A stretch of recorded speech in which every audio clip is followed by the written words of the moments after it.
Good afternoon. Good afternoon, everybody. Welcome to the annual Mayor's State of the City address. The State of the City has been held during the traditional Rotary meeting here on this very site for more than 40 years and is co-hosted on a rotational basis each year by the Rotary Club of Salem, the Salem Area Chamber of Commerce, and the Salem City Club, along with the cooperation of the City of Salem and the Office of Mayor. My name is Russ McCracken. I'm the president of the Rotary Club of Salem, and I'll be your host today. And we're already starting off a little bit off schedule here. We were supposed to have the McKay High School Boulanger String Quartet with us today, but something has run amiss, so pardon me while I ad-lib a little bit.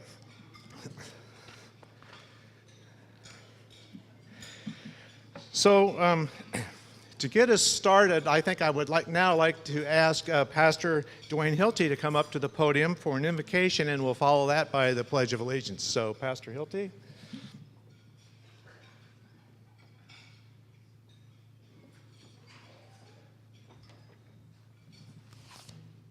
Welcome. Let's pray. Heavenly Father, thank you for gathering our city and her leaders here today to not only appreciate what you've done in Salem's history, but to look ahead with vision and hope to the future. God, would you help us to see Salem through your eyes, to see her people that we interact with daily, not as objects, but as deeply loved and valued by you. We pray that Salem, Oregon would truly be a city of peace, that her people and leaders would act justly, love mercy, and walk humbly with you. Help us to work together despite our differences. Help us to be creative as we tackle challenges together. Help us to give hope to those who seem to have none. And help us to give love, gratitude, and kindness in abundant measure without worry of running out. And now, God, we ask that you would bless Mayor Bennett and those leaders around him with your wisdom and discernment. May we continue to lead in your strength, and would you bless him as he continues to lead in your strength, in your character, and in your heart. Bless him, and please bless our city. We pray in Jesus' name. Amen. Would you please stand and join me in the Pledge of the Allegiance? I pledge allegiance to the flag of the United States of America and to the republic for which it stands, one nation, under God, indivisible, with liberty and justice for all. Thank you.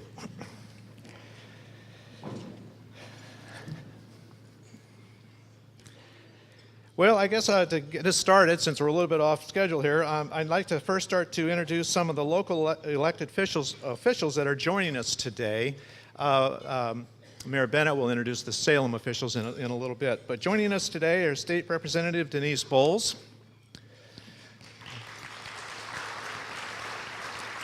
Marion County Commissioner Sam Brentano, Marion County Commissioner Kevin Cameron, and Marion County Commissioner Colin Willis. In addition, today in our audience, we have Polk County Commissioner Lyle Mordhorst. I hope I pronounced that right. Thank you. And from the Salem Kaiser School District Board, we have Jim Green, Jesse Lippold, Kathy Goss, and Paul Kylo. So welcome to those. I'd also like to introduce the representatives of our partner organizations, and if you could stand when I call your name, I'd appreciate it. The City Club President, Chris Brantley, couldn't be with us today due to a service on the Chemeketa Community College Budget Committee. So he's represented today by Brian Fordham, City Club's Vice President for Membership. Brian, welcome. And TJ Sullivan, President of the Greater Area Chamber of Commerce, is with us today too. TJ here?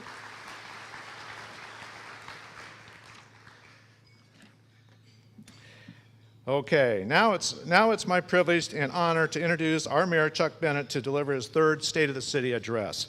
Salem Mayor Chuck Bennett took office January 4, 2017, Now serving his second term as mayor, his record of 9 years on the city council and dedicated service to Salem has resulted in street improvements, the sidewalk replacement program, increased funding for public safety, and other livability initiatives. Mayor Bennett is also a former state representative and a graduate of Willamette University. He is married with one daughter, and Mayor Bennett and his wife Sherry live in Northeast Salem. Professionally, Mayor Bennett was a governmental affairs representative for public school leaders for more than 18 years and owned his own government affairs business prior to that. He's also worked as a newspaper reporter and editor in the 1970s and early 1980s. In his tenure as a volunteer with the City of Salem, Mayor Bennett served as the president of the City Council and chaired several City Council committees. He served on the Salem Public Library Board, Cultural Tourism Promotion Advisory Board, the Budget Committee, and the Planning Commission. He was also a board member of the Pinnacle Theater and the Oregon Council for the Humanities. So now please join me in welcoming Salem Mayor Chuck Bennett to the podium.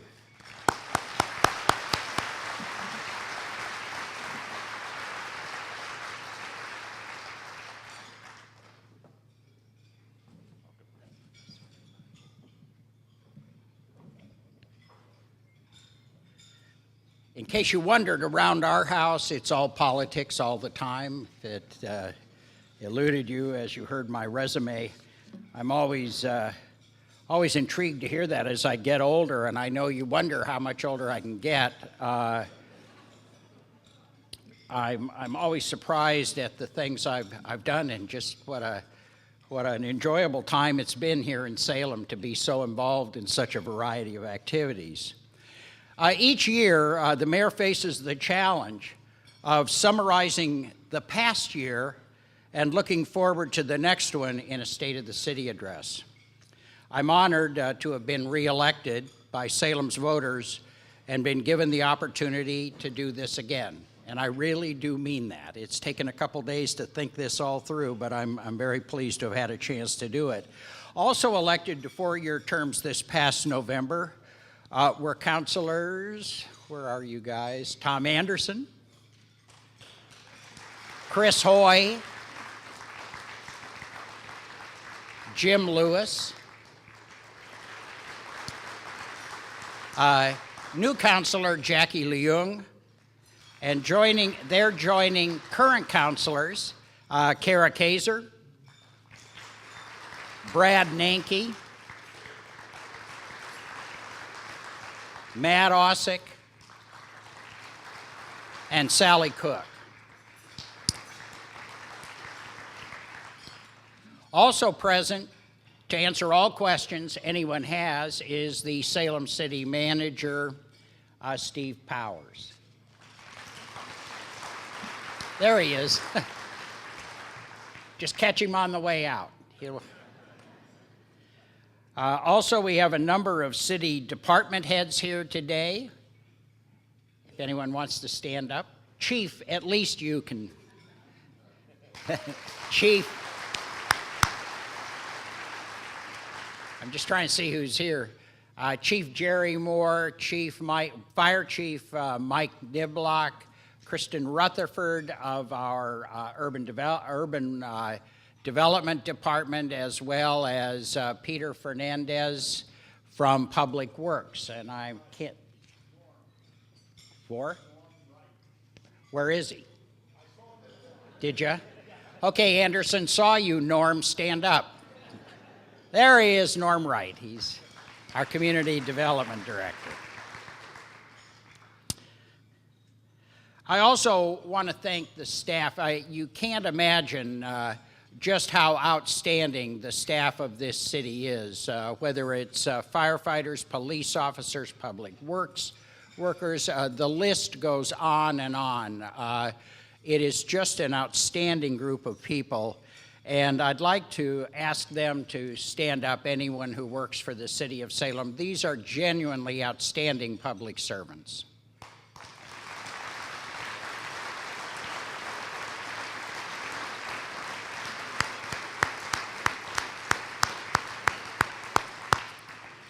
Great. Now I can see who didn't show. I appreciate that. That was good. And I also want to thank the staff and members of the Chamber of Commerce, the Downtown Rotary, and the City Club for making this event possible. And then I want to thank all of you for attending. If you hadn't been here, I'd just be standing listening to my echo, which people accuse me of anyway. So I also want to just introduce one elected official that wasn't mentioned, Craig Pope from Polk County, one of the outstanding county commissioners here today. And the chair of the Salem-Keizer School Board, Kathy Goss.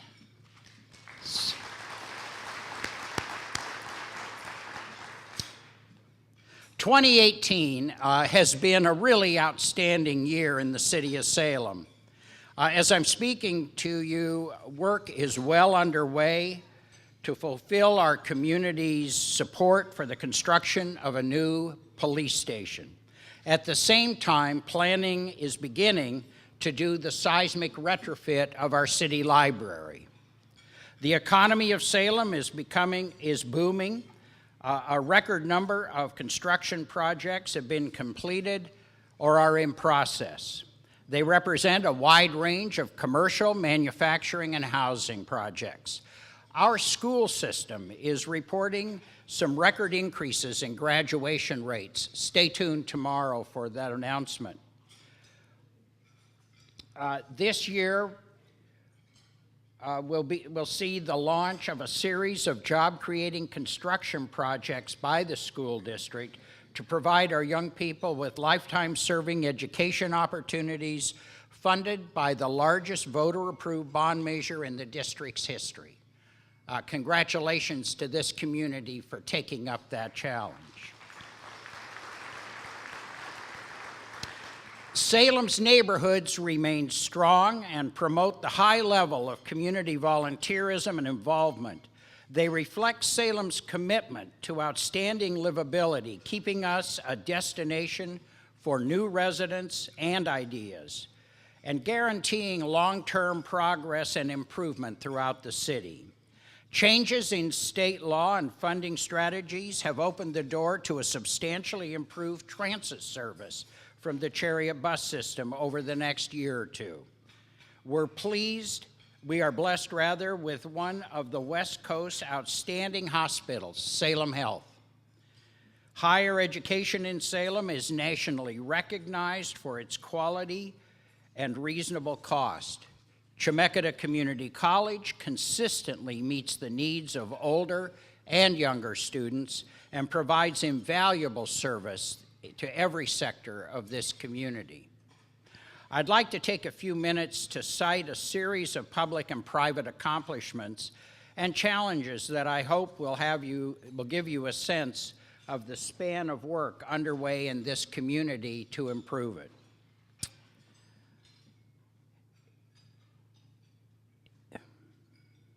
I'd like to start talking a little about the local economy and the range of representative projects that I hope will illustrate the progress underway here. Overall, the city is seeing record low unemployment and really substantial new private and public investment. Permit activity remains high here for all construction types, for new development and redevelopment projects. In November, just in November, 190 building permits were issued, valued at $34 million.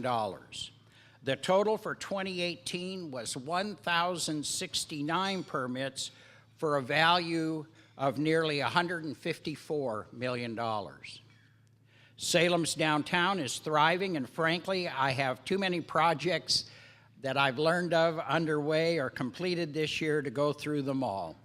Construction activity totaling $17 million is underway on new housing, commercial, and office building. New residential projects include 245 Court Street with 41 residential units and ground floor retail space. The Gray Building at the corner of State and Liberty is completing renovation, including a new elevator, and of the 9 rentable spaces, only 3 are left. So hurry up. It's not going to be there forever. Pacific Automation completed its renovation near Liberty and Chemeketa Streets and is developing plans for the former Wells Fargo site next door. Plans are underway for a new 7-story, 140-bed hotel at the old Marion Garage, kitty corner from here, across Commercial. It will take advantage of downtown Salem's identification as a federal opportunity zone. A new 148-unit residential project is planned for the former McMahon Furniture site. Cumberland Holdings has work underway updating the Reed Opera House and redeveloping the former Spaghetti Warehouse on Commercial Street. They're investing several $million in maintaining the site's historic character. 2 new projects were completed this year at the Mill Creek Industrial Site, including 110,000 square feet of commercial office space done by Pac Trust and Amazon's 1 million square foot distribution center that will employ 1,000 workers in the second or third quarter of this year. And if you haven't been to the Amazon distribution site and have an opportunity, it's like nothing I've seen. Well, I come from Opportunity, Washington. What do I know? But I tell you, seeing 1 million square feet under one roof is really staggering. And then seeing all the racks it takes to carry the goods that are going to come out of there really kind of catches your breath. Substantial activity is underway on Portland Road, including the recent announcement of the location of Ochoa Queseria, which is building a manufacturing plant on property in front of the recently opened Cornerstone Apartments. That 180-unit affordable housing project was built in conjunction with Mountain West Development, the State of Oregon's LIFT program, City of Salem Urban Renewal, and housing funds, and a whole range of other nonprofit, financial, and federal assistance. The city has launched a small business retention program and begun meeting with a wide range of small traded sector businesses and is working with a large group of local cities, counties, and economic development entities to create a new regional collaboration to enhance startup businesses. Over the next year, the city will be working on a new Salem Airport business plan and is supporting the private effort to bring commercial air service back to McNary Field. The city's business plan for the airport is aimed at attracting aviation-related businesses to the airport and identify partnerships to bring workforce training and education in aviation mechanics, pilot training, and other elements of the industry to the airport. That plan will be completed this year. So I'll talk to you about it next year. So make a note on that one. Bennett Airport Plan, what happened? Tourism continues to be a major economic driver for the city. Visitors contributed an estimated $593 million and generated almost $4 million in tax revenue for the city. Travel Salem estimated that over 6,700 people are directly employed in that industry. Travel Salem, local hoteliers, sporting facility operators, and stakeholders in the sports industry have formed the Salem Area Sports Commission to help position Salem as a year-round destination for sporting events of all types.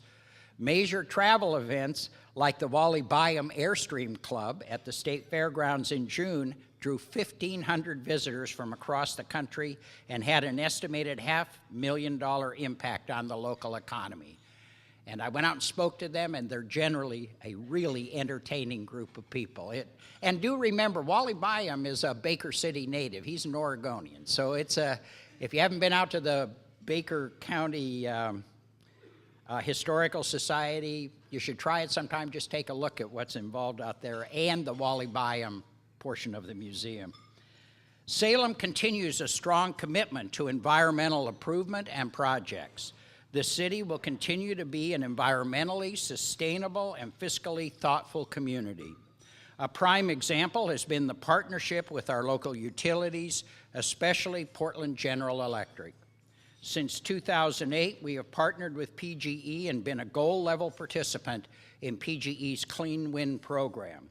The city's participation has helped avoid more than 2.5 million pounds of carbon emission annually.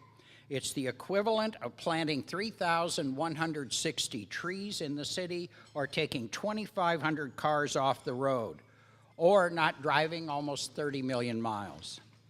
A couple of weeks ago, Salem completed design and broke ground on its new cogeneration facility at Willow Lake Wastewater Treatment Plant near Kaiser. Once completed, it will produce up to 1,200 kilowatts of electricity, 50% of the plant's annual operating cost.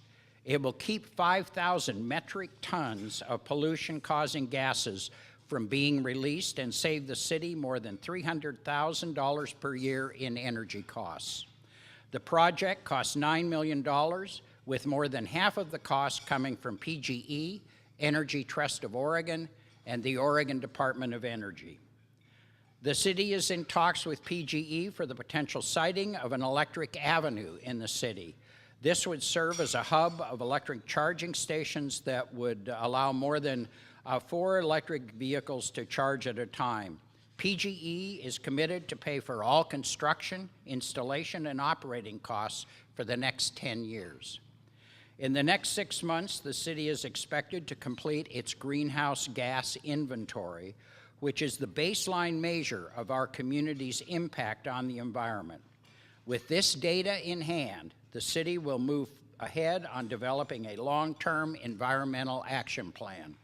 The plan is likely to focus on decisions that reduce greenhouse gases, like the one done at Willow Lake.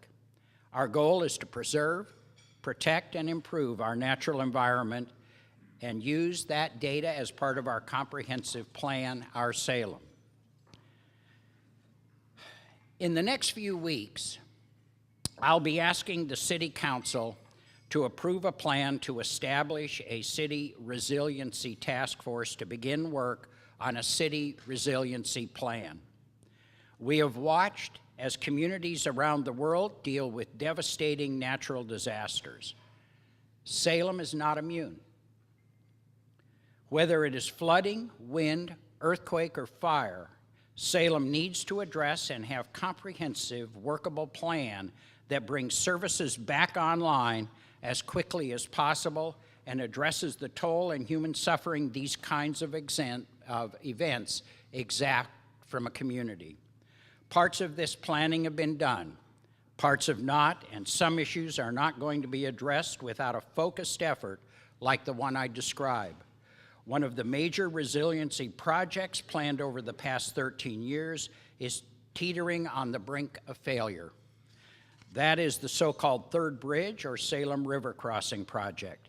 Council action on the project's environmental impact statement will occur in the next couple of weeks, and it will either be build or no build. If build does not move forward and no build becomes the preferred alternative, we will have to make a whole new set of plans for resiliency related to our connectivity between West and East Salem if there is a major disaster. We learned a great deal during the past summer's cyanotoxin pollution of the city's water source about community expectations and the capacity of the city to meet those expectations. Put simply, residents of Salem have high expectations of our city services, and they should. We need to make sure we can meet those expectations and can provide any citizen a clear description of what the plan looks like. The water issue was solved for the short term within 20 days, and congratulations to city staff for their work. Planning for long-term solutions were completed shortly after that. Financing for the improvements are in place, or at least part of it is. Even of more concern is that in the wake of a major earthquake, the city's water supply from the North Santiam River, our major source, could be interrupted as huge, old water transmission lines from the treatment plant potentially fail. And I'd add, really likely fail. New groundwater sources will need a major public investment. Resiliency issues include Salem City Hall and the Salem City Shops. Each plays a major role in the city's ability to respond to natural disasters. Each is very unlikely to survive an earthquake without substantial improvements like the ones we're making at the library and the new police and fire stations, as well as the new Emergency Operations Center at the police station. We have a strong community emergency response team system, CERT, involving city staff and 800 active community volunteers. But we found during the water crisis that even basic advice like have a week or two of water in your home ready to drink was just not listened to. We have got to work with our community to share with them the need of all hands on deck when these major events occur, or at least you have responsibility to have participated in behalf of your own family. The list of issues go on, and we need a comprehensive review in a format that informs residents of the situation we're in and the shortfalls that should be corrected. Okay, quite simply, I'll be honest with you, I can't say enough about our city fire department. Let me give you a sense of the work they do. There were nearly 26,000 calls in 2018, up 9.3% from 2017. Yeah, they do fight fires. They do. They do a really courageous job at that part of their work. But the real work of our fire department is in its medical role. Every firefighter is an EMT. They answered over 19,000 medical calls in the past year. And quite simply, there just aren't enough of these men and women to do the job necessary to keep all the residents of Salem alive if they have a heart attack. We just pick one really serious, life-threatening situation you can run into when you're calling 911. There are about 1,500 cardiac-related calls per year. So what do the firefighters do? They're fantastic volunteer supporters at the Salem Fire Foundation, and Salem Health joined them, and they began a project to provide the community with trained volunteers and an application on smartphones that puts thousands of their trained neighbors at their assistance. Here are the numbers. 15,000 eighth graders here in Salem and Kaiser and their parents have been trained in CPR and the use of AED units. By 2030, our Fire Chief Mike Niblock plans to have 75% of Salem's population trained in CPR and AED. Currently, there are 139 AED units that have been installed in all police and public works vehicles in Salem, and 145 are in public spaces. Just about a week ago, I had the honor to join in another part of the fire department that we've been working on as a council for a number of years. We finally reopened West Salem Station 11, which was approved more than a decade ago to be built and then has sat empty for a number of years. And just so everyone understands how important having a West Salem fire station open, the first call was a fire call in East Salem. So it's just exactly the way we expect this. I hope over the next couple of years to talk more about four-station or four-person rather than three-person ladder trucks as well. We really need the additional personnel. Of course, the big news in the Salem Police Department is the arrival of the $500,000 Mobile Command Center, substantially supported by grants and the outstanding Salem Police Foundation. By the way, the big fundraiser for the foundation is Breakfast with the Chief. If all of you could come, we'd love to see you there. It's on February 20th here at the Convention Center. They had to move it because it has gotten to be such a large event. The new police facility is moving forward in a timely manner, and will be opening in 2020. This is the time to start watching that site because things are starting to come out of the ground, and it really is quite exciting. And this is, to me, one of the most important things. We still have the best police chief in the United States in Jerry Moore here.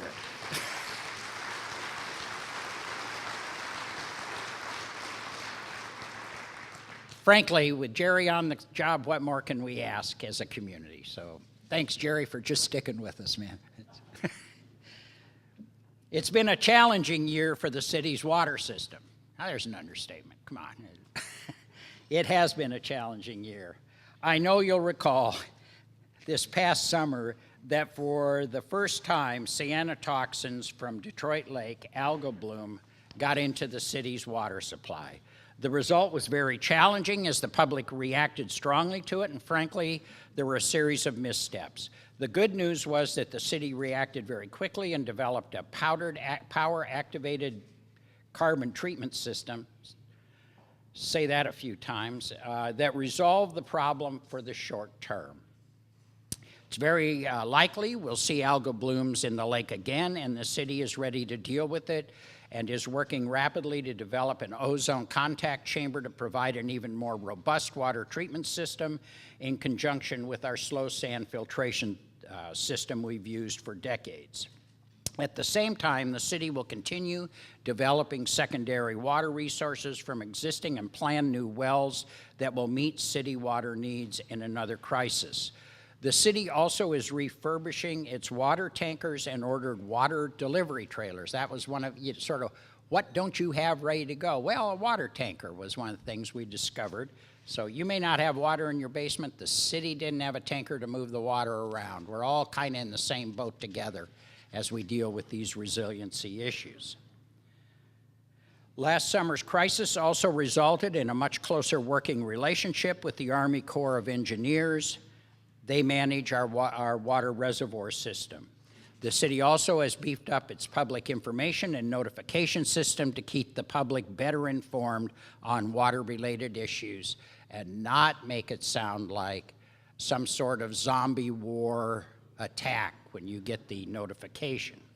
The city street system has benefited over the past 10 years from a $100 million bond measure that will soon be retired in order to meet street, sidewalk, and bridge needs, it's likely to require another bond measure to replace it. This and other bonding needs, such as a fire equipment replaces, will be the subject of a council and staff analysis over the next year to determine timing and size of bonds to be sent to voters over the next several years. The city park system, which now is managed by Public Works, is in the process of completing a new master plan for Riverfront Park. That at this point includes a major new addition, the Jerry Frank Rotary Amphitheater. So all you Rotary members ought to be.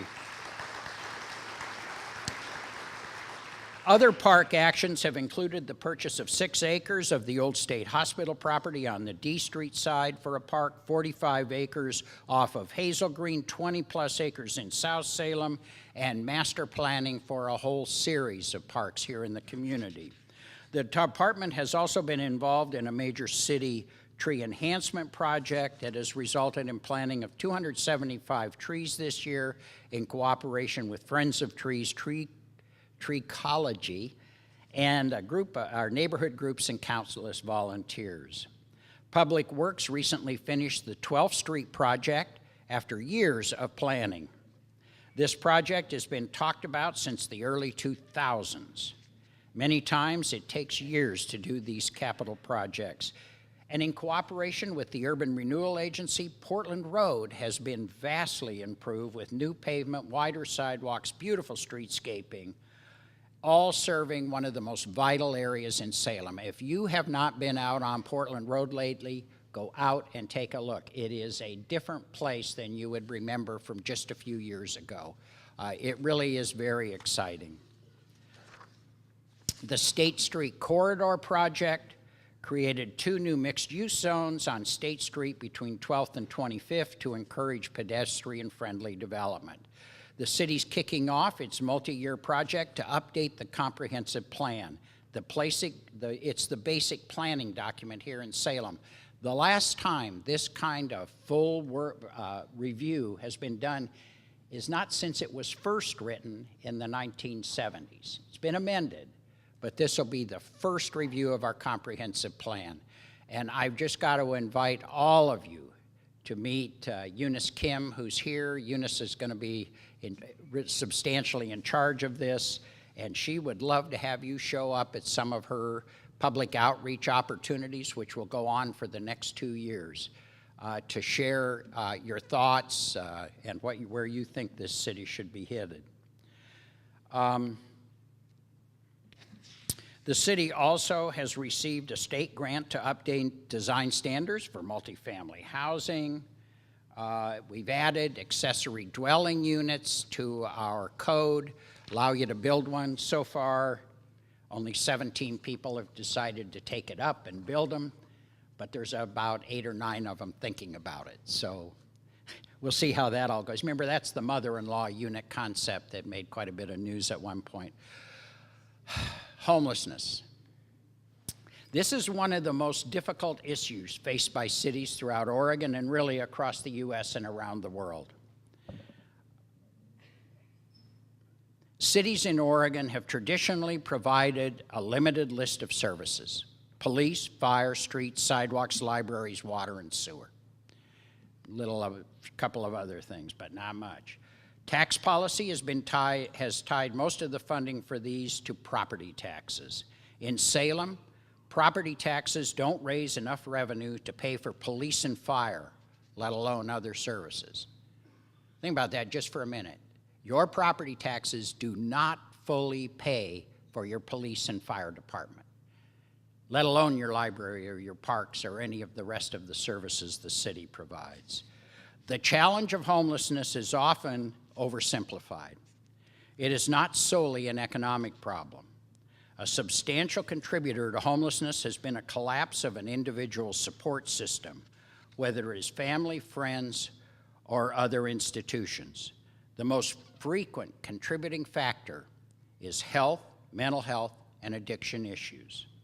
The problem is that these issues have not been part of the menu of services offered by city government. Faced with a real crisis on our streets, I asked the city to launch the Housing Rental Assistance Program a couple of years ago, aimed at permanently housing the city's hardest to house residents. This group of homeless were not seeking service from any of the traditional nonprofit groups.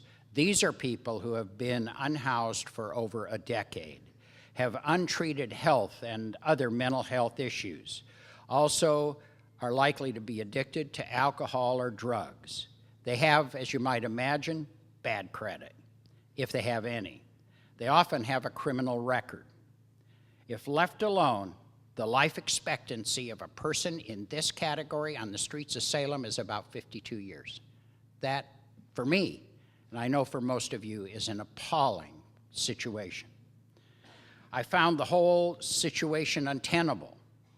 The city added this group to its targeted low-income housing clients served through the city's housing authority, which, by the way, just in case anyone says the city of Salem isn't stepping up on these issues, we house 3,474 low-income residents in a variety of programs, including homeless families. That is made up, that houses 8,200 residents, including 2,778 children. So I hope you understand we are working constantly on this issue. The Housing Rental Assistance Program is one of the council's priority.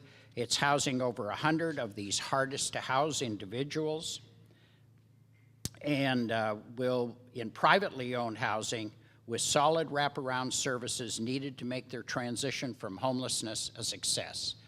The issue of this is housing first and a cure to homelessness, not just a tent or a tiny house or some other little gimcrack idea. We have housed the first 100. We're working on the second. The Housing First program is the largest in the state. in the state. It's the largest of the Housing First programs in the state.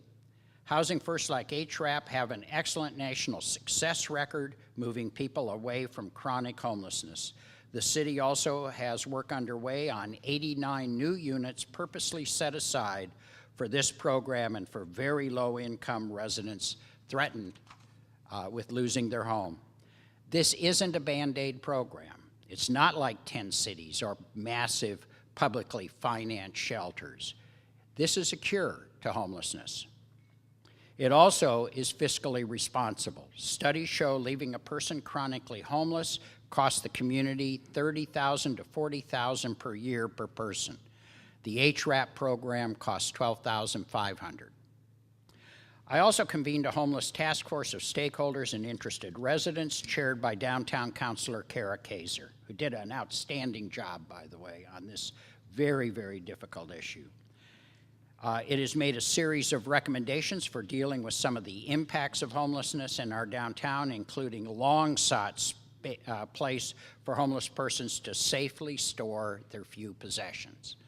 I tell you, just anecdotally, I heard, it was almost suddenly I began to hear about how many homeless there were the day some lockers were closed at UGM and people had no place to put their goods. It was suddenly they became visible instead of just being invisible, which is probably good for all of us to know what's going on.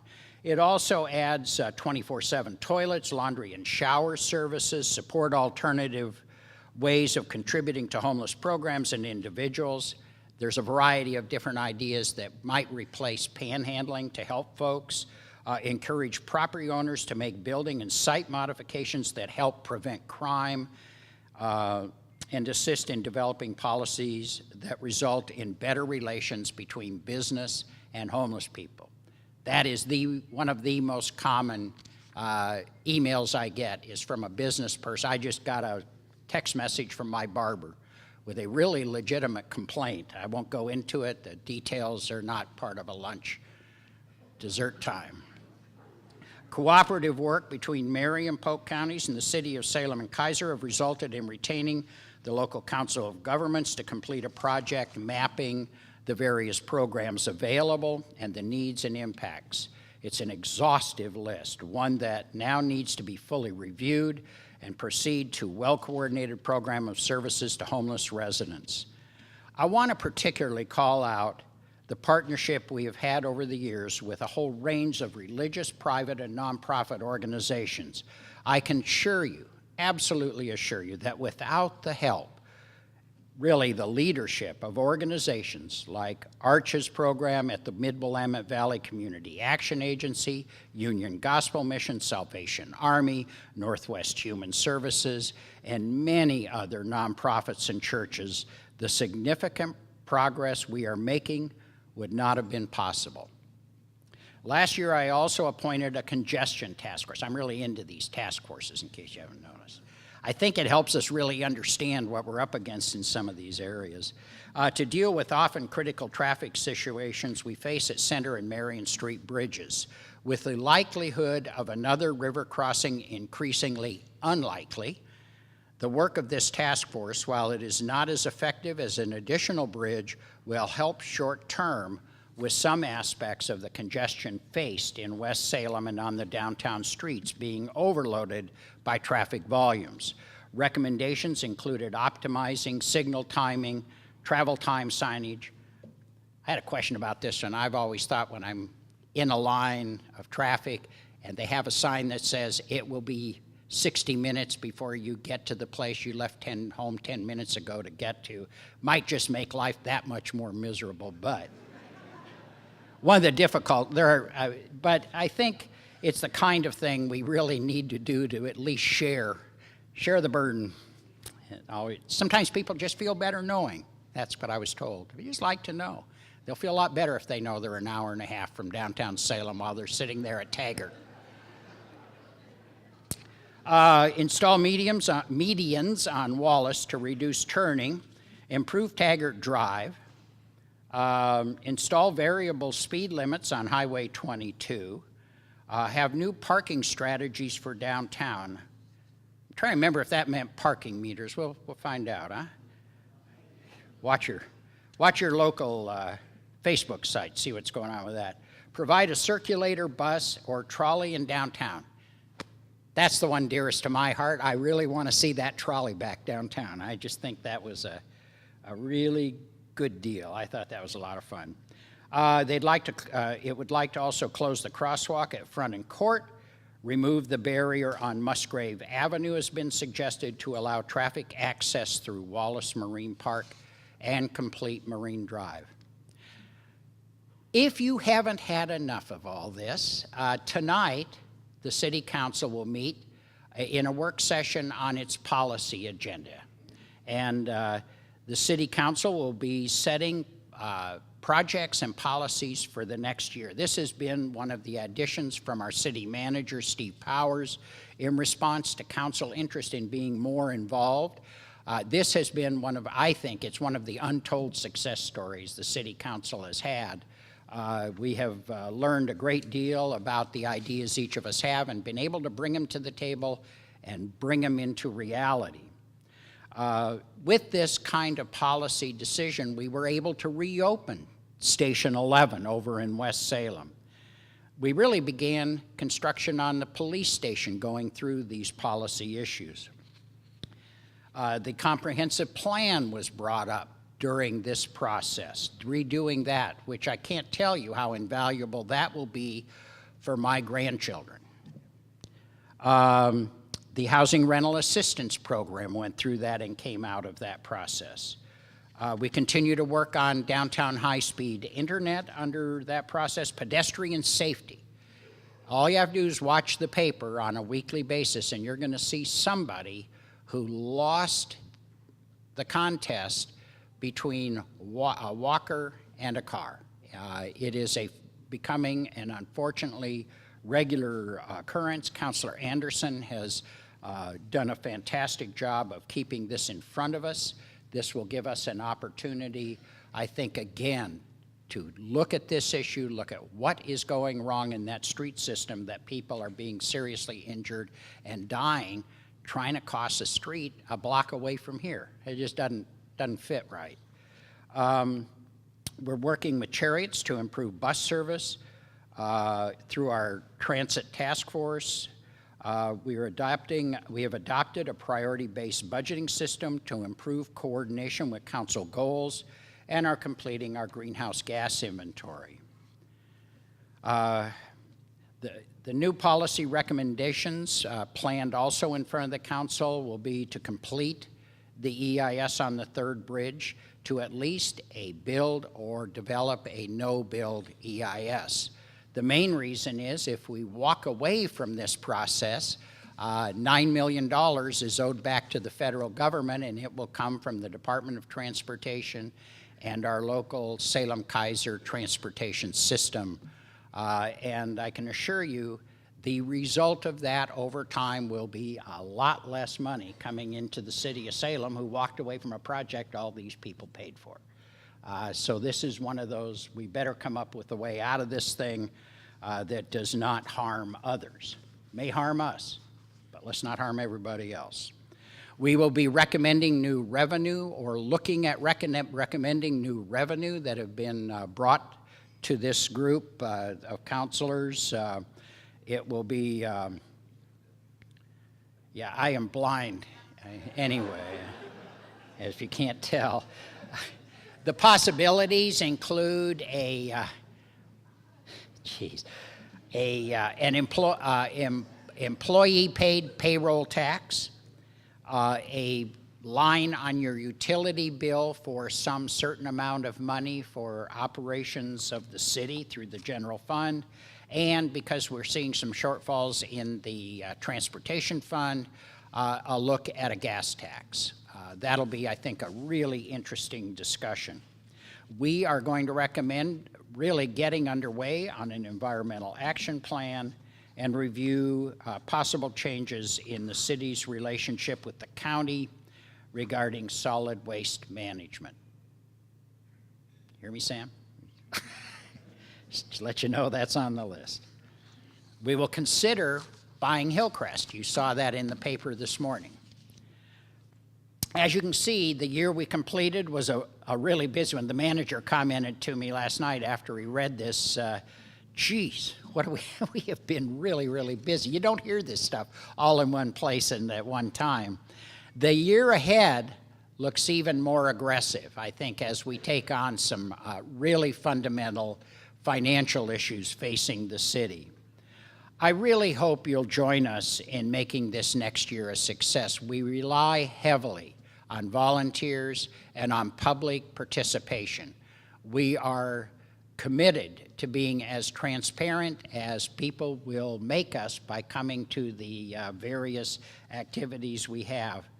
And now I'd like to just thank you so much for coming today, giving me a chance to spend a few days summarizing what went on around me, and look forward to any questions you might have.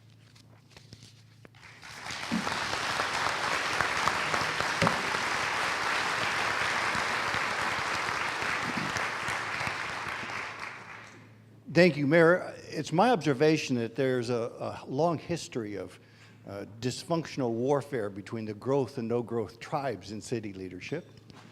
And the present city council has a decidedly progressive lean to it. And yet, there seems to be a healthy and accelerating growth and development. My question is, do you agree with that?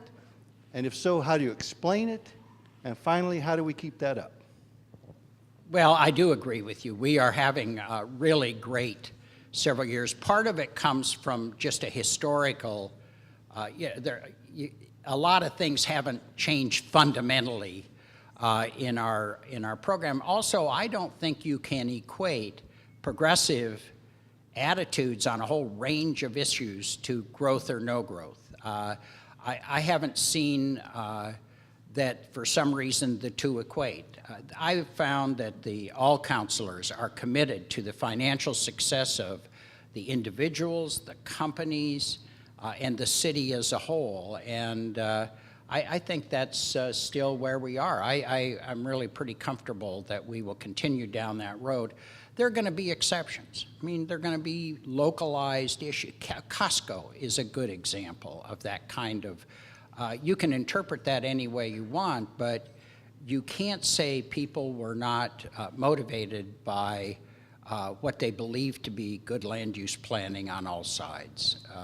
We'll see what Luba thinks, who they think was right. But anyway, Michael, Michael and I went to college together, so he can.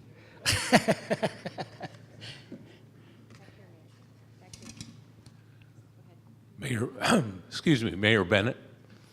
Chuck Lee. I've been on the Salem-Keizer School Board for 12 years and also have been very involved with the public-private partnership out on Portland Road for CTEC. And I was just wondering if you had any thoughts on the success of CTEC and maybe how it's affected the Portland Road community.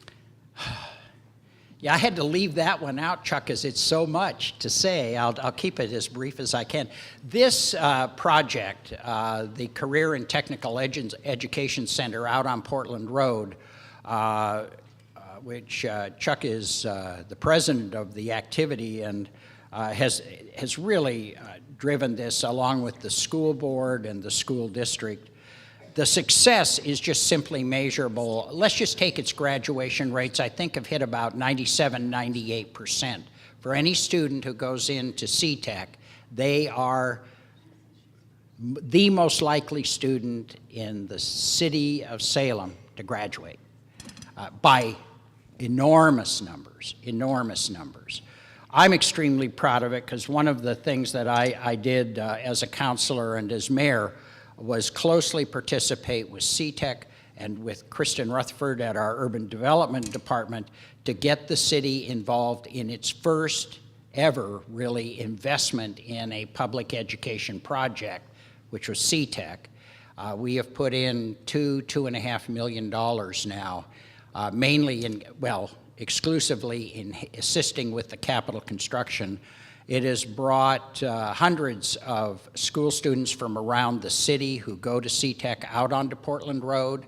I think it has really added to the vibrancy of that neighborhood. It's become a magnet for families around the city to become familiar with that area of town, which has, I think, for too long been overlooked. Since I was a student at Willamette, and we used to go, when it was the Gut, and we used to go out there to go to the Bamboo and some of the other drive-ins, you know, it was that kind of place. So now it's back to that feel. It's really pretty exciting out there.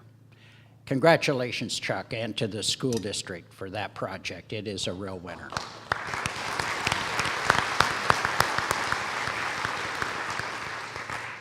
Hello, my name is Susan Arbor, and I'm curious about any progress on protected bike lanes so that we can really start to have alternative transportation as far as bicycles. And so protected bike lanes means that maybe there's a line of parked cars that protects the bike from the moving car. Yeah. As you can see on High, is it High we put one in? Yeah, on High Street, we have begun that process looking at that kind of protected bike lane. You know, it is going to be a long-term project. We have a whole range. We'll be out for the bond measure, which I'm sure will include discussions like that. We have yet to have, and this, I think you're hitting right on one of the sort of chicken and egg problem. If you don't have the protected bike lane, you don't have the riders. If you don't have the riders, what are you doing with all these bike lanes? And we need to get a much more comprehensive and coherent determination that we are going to make alternative transportation available and how we're going to do that. So your question's right on the money. I think it's coming. I think it's going to take a while. It's going to take money as part of it. The other issue, and I'll just, you know, it's sort of part of my mantra, but as we create more congestion in downtown Salem by failing to deal with another river crossing, that kind of congestion creates problems trying to get bike lanes put in. I mean, it's just one of those kinds of issues. We have to do it. Where are we going to put them? Because it's just packed full. I mean, we've got streets now at 107%, which means if somebody just hits the brakes on their bike, the thing backs up another block in terms of stacking. So we've got some real issues to work our way through. I think we can do it. I think we're going to have to do it. We're going to have to work on these issues. I don't know how long it will take to get to the kind of facility you're talking about, though, universally around the city. Just can't quite see us there yet, but we're trying. Yeah. Time? Thank you very much.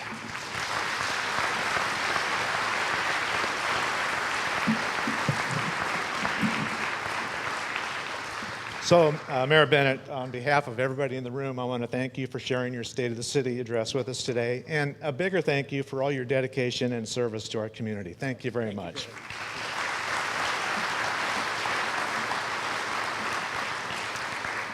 So I'd also like to thank the city staff for helping arrange today's event, Allied Video for the taping, CCTV for airing and live streaming on Facebook, and the Convention Center for hosting. And speaking for the Salem Area Chamber of Commerce, the Salem City Club, and the Rotary Club of Salem, and the City of Salem, we're honored that you joined us today, and we are adjourned. Thank you.